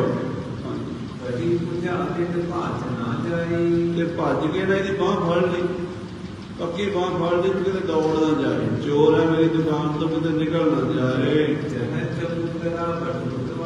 ਤੇ ਬਾਂਹ ਤੋਂ ਫੜ ਕੇ ਹਲਵਾਈ ਜਿਹੜਾ ਸੀ ਇਹਨੂੰ ਚੌਂਕੀ ਲੈ ਗਿਆ, ਕੋਤਵਾਲੀ ਦੀ ਵੱਡੀ, ਜਿੱਥੇ ਚਬੂਤਰਾ ਚੌਂਕੀ ਦਾ ਪੈਂਦਾ ਨਾ ਕੋਤਵਾਲ, ਉਹਨੂੰ ਚਬੂਤਰਾ ਕਹਿੰਦੇ, ਚਬੂਤਰੇ ਦੇ ਲੈ ਗਿਆ। ਹਾਂਜੀ, ਉੱਥੇ ਲੈ ਗਿਆ ਤੇ ਉਹ ਵਿਚਾਰਾ ਡਰੀ ਜਾਵੇ ਵੀ ਹੁਣ ਮੈਂ ਫਸ ਜਾਵਾਂਗਾ, ਮੈਨੂੰ ਐਵੇਂ ਫਸਾ ਦੇਣਗੇ। ਕਹਿੰਦੇ ਉਸ ਕੋਤਵਾਲ ਜਿਹੜਾ ਸੀ ਆਪਣੀ ਪੁਲਿਸ ਦੇ ਵਿੱਚ ਬੈਠਾ ਸੀ। ਜਿਹੜੇ ਚੋਰ ਯਾਰ ਬੰਦੇ ਗਲਤ ਕੰਮ ਕਰਦੇ ਉਹ ਫੜਦਾ ਸੀ। ਉੱਥੇ ਖੜ ਕੇ ਪੁਕਾਰ ਕੀਤੀ, ਹੇ ਅਦਾਲਤੀ, ਹੇ ਕੋਤਵਾਲ, ਮੇਰੀ ਗੱਲ ਸੁਣੋ। ਆਹ ਬੰਦਾ ਮੇਰੇ ਕੋਲ ਆਇਆ, ਮੈਂ ਫੜ ਕੇ ਲਿਆਂਦਾ, ਇਹ ਪਤਾ ਨਹੀਂ ਕੋਈ ਠੱਗ ਹੈ ਜਾਂ ਚੋਰ ਹੈ। ਇਹਦੇ ਕੋਲ 2 ਚੀਜ਼ਾਂ ਬੜੀਆਂ ਮਹਿੰਗੀਆਂ ਨੇ, ਇਹ ਦੋਵੇਂ ਚੀਜ਼ਾਂ ਲੈ ਕੇ ਆਇਆ ਮੇਰੇ ਕੋਲ, ਛਾਪ ਲੈ ਕੇ ਆਇਆ ਗਹਿਣੇ ਧਰਨ ਵਾਸਤੇ। ਮੈਨੂੰ ਵੇਖ ਕੇ ਬੜੀ ਹੈਰਾਨੀ ਹੋਈ ਹੈ। ਮੈਂ ਡਰ ਗਿਆ ਵੀ ਮੇਰੇ ਤੇ ਕੋਈ ਦੋਸ਼ ਨਾ ਆ ਜਾਵੇ। ਮੈਂ ਤੁਹਾਡੇ ਕੋਲ ਸਰਕਾਰੇ ਲੈ ਆਇਆ ਹਾਂ, ਤੁਸੀਂ ਫੈਸਲਾ ਕਰੋ। ਪਰ ਨਿਰਣਾ ਕਰ ਲਓ ਵੀ ਜਿਵੇਂ ਵੀ ਕਰਨਾ ਹੈ। ਇਹ ਚੋਰ ਹੈ, ਕੋਈ ਡਾਕੂ ਹੈ ਜਾਂ ਕੋਈ ਕਾਤਲ ਹੈ। ਏਦਾਂ ਕਹਿ ਕੇ ਛਾਪ ਤੇ ਦੁਸ਼ਾਲਾ ਥਾਣੇਦਾਰ ਦੇ ਅੱਗੇ ਰੱਖ ਦਿੱਤੇ। ਤੇ ਜਦੋਂ ਥਾਣੇਦਾਰ ਦੇ ਅੱਗੇ ਰੱਖੇ, ਸਾਰੇ ਥਾਣੇ ਦੇ ਵੇਖਿਆ। ਕਹਿੰਦੇ ਜਦੋਂ ਕੋਤਵਾਲ ਨੇ ਵੇਖਿਆ ਵੀ ਚੀਜ਼ਾਂ ਦੋਵੇਂ ਮਹਿੰਗੀਆਂ ਨੇ, ਛਾਪ ਵੀ ਬੜੀ ਵਧੀਆ ਕਾਰੀਗਰ ਨੇ ਬਣਾਈ ਹੋਈ ਹੈ। ਇੱਕ ਤਾਂ ਆਮ ਹੁੰਦੀ ਹੈ ਨਾ ਛਾਪ ਸੋਨੇ ਦੀ, ਉਹਦੇ ਸੋਨੇ ਦਾ ਮੁੱਲ ਹੁੰਦਾ, ਤੇ ਜੇ ਉਹਦੀ ਹੀਰਾ ਜੜਿਆ ਹੋਵੇ ਤੇ ਉਹ ਹੀਰੇ ਦਾ ਉਹਦੇ ਨਾਲੋਂ ਕਿਤੇ ਜ਼ਿਆਦਾ ਮੁੱਲ ਹੁੰਦਾ। ਛਾਪ ਬਣੀ ਵੀ ਬੜੀ ਵਧੀਆ ਹੈ ਤੇ ਹੈ ਵੀ ਬੜੀ ਮਹਿੰਗੀ, ਹੀਰਾ ਵੀ ਮਹਿੰਗਾ ਤੇ ਦੁਸ਼ਾਲਾ ਵੀ ਬੜਾ ਮਹਿੰਗਾ ਹੈ। ਤਾਣਿਓ ਕਹਿ ਕਰ ਦੂਰ ਜੇ ਬੋਲ, ਥਾਣੇਦਾਰ ਨੇ ਅੱਖਾਂ ਲਾਲ ਕਰਕੇ ਨਾ ਗੁੱਸੇ ਜਾ ਕੇ ਉਹਨੂੰ ਝਿੜਕਿਆ। ਉਹ ਸਾਚ ਨਤ ਤੈਨੋ ਫਾਂਸੀ, ਕਹਿੰਦਾ ਓਏ ਸੱਚ ਦੱਸ ਕਿੱਥੋਂ ਚੋਰੀ ਕੀਤੀ ਹੈ, ਨਹੀਂ ਤੇ ਫਾਂਸੀ ਦੇ ਦਿਆਂਗੇ, ਟੰਗ ਦਿਆਂਗੇ ਤੈਨੂੰ। ਦਬਕਾ ਮਾਰਿਆ। ਕਹਿੰਦੇ ਆਨੇ ਘਾਤ ਵਿਸਾਸੀ, ਇਹ ਤੂੰ ਕਿੱਥੋਂ ਵਿਸਾਸ ਘਾਤ ਕਰਕੇ ਕਿਸੇ ਨੂੰ ਠੱਗ ਕੇ ਲਿਆਇਆ ਜਾਂ ਕਿਸੇ ਨੂੰ ਮਾਰ ਕੇ ਲਿਆਇਆ, ਕਤਲ ਕਰਕੇ। ਸਗਲ ਖੋਜ ਕੋ ਦੇਹੋ ਬਤਾਏ, ਸਾਰਾ ਪਤਾ ਦੱਸ ਮੈਨੂੰ, ਸਾਰੀ ਖੋਜ ਦੱਸ, ਆਗੇ ਤਾਂ ਪ੍ਰਾਨ ਲਗ ਡੁੱਬ ਜਾਏ। ਨਹੀਂ ਤਾਂ ਹੁਣੇ ਤੇਰੇ ਪ੍ਰਾਣ ਪਖੇਰੂ ਗਏ ਸਮਝ। ਸਭ ਦਰ ਤਿਸਕੇ ਮੂੰਹ ਕੋ ਜੇਰਤ, ਸਾਰੇ ਉਹਦੇ ਮੂੰਹ ਵੱਲ ਵੇਖਦੇ ਸਨ ਵੀ ਇਹ ਕੀ ਕਹਿੰਦਾ ਹੈ, ਸੁਣਦੇ ਹੇਤ ਕਹਿਣ ਕੋ ਪ੍ਰੇਰਤ। ਤੇ ਉਹਨੂੰ ਕਹਿੰਦੇ ਸੀ ਬੋਲ ਦੱਸ ਬਈ। ਰਸਤ ਵਿਸਾਲ ਅਯਾਲੀ ਬੋਲਿਓ, ਬੜਾ ਡਰਦਾ ਡਰਦਾ ਆਜੜੀ ਬੋਲਿਆ, ਚੋਰ ਨਹੀਂ ਮੈਂ ਕਿਸ ਘਰ ਬੋਲਿਓ। ਮੈਂ ਕੋਈ ਚੋਰ ਨਹੀਂ, ਮੈਂ ਕਿਸੇ ਦਾ ਘਰ ਨਹੀਂ ਬੋਲਿਆ, ਮੈਂ ਬਟਵਾਰ ਨਾ ਪੰਚਤ ਕੋਈ, ਨਾ ਮੈਂ ਰਾਹ ਮਾਰਿਆ ਨਾ ਮੈਂ ਠਾਗਾ। ਸੁਣੀਏ ਪਿਤਾ ਜੁਖਾਰੇ ਕੋਈ, ਜੋ ਗੱਲ ਹੋਈ ਹੈ ਮੈਂ ਦੱਸਦਾ ਹਾਂ। ਅਜਾ ਸਰਾਮਤ ਰਹਿ ਫਿਰੰਤਾ, ਮੈਂ ਭੇਡਾਂ ਚਾਰਦਾ ਬਾਹਰ ਫਿਰਦਾ ਸੀ ਆਇਓ ਉਮਰ ਨਿਕਲਤੀ ਖੰਤਾ। ਔਰ ਮੈਂ ਬਾਗ ਦੇ ਕੋਲ ਆਇਆ। ਕਹਿ ਉਮਰਾ ਮਹਾਨ ਸਮਾਨਾ, ਉੱਥੇ ਇੱਕ ਬੜਾ ਵੱਡਾ ਉਮਰਾਵ ਭੇਡਾਂ ਚਾਰਦੇ ਨੂੰ ਮੈਨੂੰ ਮਿਲਿਆ। ਉਤਰਿਓ ਆਨੰਦ ਲਗਈ ਜਾਨਾ, ਉਹ ਮੇਰੇ ਤੋਂ 10 ਮਿੰਟ ਪਹਿਲਾਂ ਹੀ ਆਏ ਸਨ। ਆਵਤ ਮੋ ਕੋ ਨਿਕਲ ਬੁਲਾਇਓ। ਉਹਨਾਂ ਨੇ ਮੈਨੂੰ ਕੋਲ ਬੁਲਾ ਲਿਆ। ਦੀਨ ਮੁੰਦਰੀ ਹੱਥ ਅਲਾਇਓ, ਆਪਣੀ ਛਾਪ ਦੇ ਕੇ ਤੇ ਕਹਿਣ ਲੱਗੇ, ਇਸ ਕੋ ਧਰ ਲੈ ਆਓ ਮਿਠਾਈ। ਹੱਥ ਦੀ ਮੁੰਦਰੀ ਦੇ ਕੇ ਕਹਿਣ ਲੱਗੇ, ਜਾ ਇਹ ਕਹਿਣੇ ਧਰ ਕੇ ਮਠਿਆਈ ਲੈ ਕੇ ਆ। ਬੀਚ ਦੁਸ਼ਾਲੇ ਦੇਹੋ ਕਵਾਈ, ਤੇ ਦੁਸ਼ਾਲਾ ਦਿੱਤਾ ਵੀ ਇਹਦੇ ਚ ਪਵਾ ਕੇ ਲਿਆ। ਆਨ ਪੁਤਾਏ ਰਹਿ ਸੁਦੀਪੀ। ਤੇ ਮੈਂ ਹਲਵਾਈ ਕੋਲ ਆ ਗਿਆ ਤੇ ਜਲਦੀ ਨਾਲ ਇਹਨੂੰ ਦੇਤੀ ਵੀ ਇਹਨੂੰ ਮਠਿਆਈ ਛਕਣੀ ਹੈ, ਸੰਤਾਂ ਨੂੰ ਦੇਣੀ ਹੈ। ਲਖਰ ਤਸਕਰ ਕੁਝ ਜਹਲੀ ਦੀ, ਇਹਨੇ ਮੈਨੂੰ ਚੋਰ ਫੜ ਸਮਝ ਕੇ ਫੜ ਲਿਆ। ਬਰਜ ਬਰਜ ਮੈਂ ਇਹ ਸਮਝਾਇਓ। ਮੈਂ ਇਹਨੂੰ ਬੜਾ ਸਮਝਾਇਆ ਵੀ ਮੈਂ ਚੋਰ ਨਹੀਂ ਆ, ਨਾਮਕ ਜਬਰੀ ਤੇ ਕਹਿ ਲਿਆਇਓ। ਅਰੇ ਜ਼ਬਰਦਸਤੀ ਮੈਨੂੰ ਤੁਹਾਡੇ ਕੋਲ ਲੈ ਆਇਆ ਹੈ। ਉਪਵਨ ਵਿਖੇ ਖਸ਼ਟ ਅਸਵਾਰ, ਤੁਸੀਂ ਜਾ ਕੇ ਬਾਗ ਵਿੱਚ ਦੇਖ ਲਓ, 6 ਸਵਾਰ ਹੋਣਗੇ ਉੱਥੇ ਬੈਠੇ, ਮੈਨੂੰ ਉਡੀਕ ਰਹੇ ਹੋਣਗੇ। ਜਾਨੋ ਨਸਬਰ ਕੈ ਬਟ ਪਾਰ। ਉਹਨਾਂ ਨੂੰ ਪਤਾ ਕਰੋ ਵੀ ਕੌਣ ਨੇ, ਮੈਂ ਨਹੀਂ ਜਾਣਦਾ। ਮੈਨੂੰ ਤਾਂ ਉਹਨਾਂ ਨੇ ਛਾਪ ਦਿੱਤੀ ਹੈ, ਮੈਂ ਤਾਂ ਉਹਨਾਂ ਦੀ ਸੇਵਾ ਕਰਨ ਦੇ ਲਈ ਲੈ ਕੇ ਆਇਆ ਹਾਂ। ਕਹਿ ਕਿਸ ਥਲ ਕੋ ਬੜ ਸਰਦਾਰ, ਜਾਂ ਤਾਂ ਉਹ ਕਿਸੇ ਰਿਆਸਤ ਦੇ ਰਾਜੇ ਸਰਦਾਰ ਵੱਡੇ ਲੋਕ ਨੇ, ਸਾਤ ਅਸਾਤ ਦੇ ਹੋ ਫਿਰਤਾਰ। ਜਾਂ ਕੋਈ ਰਾਜੇ ਨੇ ਜਾਂ ਕੋਈ ਨਵਾਬ ਨੇ, ਕੌਣ ਨੇ ਸਾਧ ਨੇ ਕਿ ਕੌਣ ਨੇ ਮੈਨੂੰ ਨਹੀਂ ਪਤਾ, ਤੁਸੀਂ ਪਤਾ ਕਰ ਲਓ। ਕਹੋ ਨਾ ਪੂਰ ਦਿਲ ਦਿਨ ਲੀਜੈ, ਮੈਂ ਝੂਠ ਨਹੀਂ ਬੋਲਦਾ, ਤੁਸੀਂ ਜਾ ਕੇ ਬਾਗ 'ਚ ਦੇਖ ਲਓ। ਪੂਜ ਹੋ ਚਲ ਕਰ ਨਿਰਣੈ ਕੀਜੈ। ਚੱਲ ਕੇ ਨਿਰਣਾ ਕਰ ਲਓ, ਪਤਾ ਕਰ ਲਓ। ਉਹ ਮਹਿ ਦੋਸ਼ ਹੋਏ ਜੇ ਕੋਈ, ਜੇ ਮੇਰੇ 'ਚ ਕੋਈ ਦੋਸ਼ ਹੋਵੇ, ਜਦੋਂ ਸਾਸ ਨਾ ਦੀਜੈ ਸੋਈ। ਜਿਹੜੀ ਮੈਨੂੰ ਸਜ਼ਾ ਦੇਣੀ ਚਾਹੋ ਦੇ ਦੇਣਾ। ਇਕ ਸੁਨ ਸਭ ਹੀ ਲਗਿਓ ਖਿਆਲੀ, ਇਹ ਸੁਣ ਕੇ ਸਾਰਿਆਂ ਨੇ ਵੇਖ ਲਿਆ ਵੀ ਅਯਾਲੀ ਸੱਚਾ ਹੈ। ਦਿਲ ਨੇ ਕਰਤੇ ਚਲਿਓ ਕਿਸਾਨੀ। ਹੁਣ ਨਿਰਣਾ ਕਰਨ ਵਾਸਤੇ ਇਹਨਾਂ ਨੇ ਸਾਧ ਸੰਗਤ ਜੀ 5 ਘੋੜ ਸਵਾਰ ਭੇਜਣੇ ਆ। ਉਹ ਜਾ ਕੇ ਮਹਾਰਾਜ ਨੂੰ ਦੇਖਣਗੇ ਤੇ ਮਹਾਰਾਜ ਆਪਣਾ ਆਪ ਇਹਨਾਂ ਦੇ ਹਵਾਲੇ ਕਰ ਦੇਣਗੇ। ਉਹ ਕਥਾ ਆਪਾਂ ਸਰਵਣ ਕਰਾਂਗੇ। ਸਮੇਂ ਦੇ ਲਿਹਾਜ਼ ਨਾਲ ਸਮਾਪਤੀ ਹੈ। ਏਕ ਬਿੰਦ ਏਕ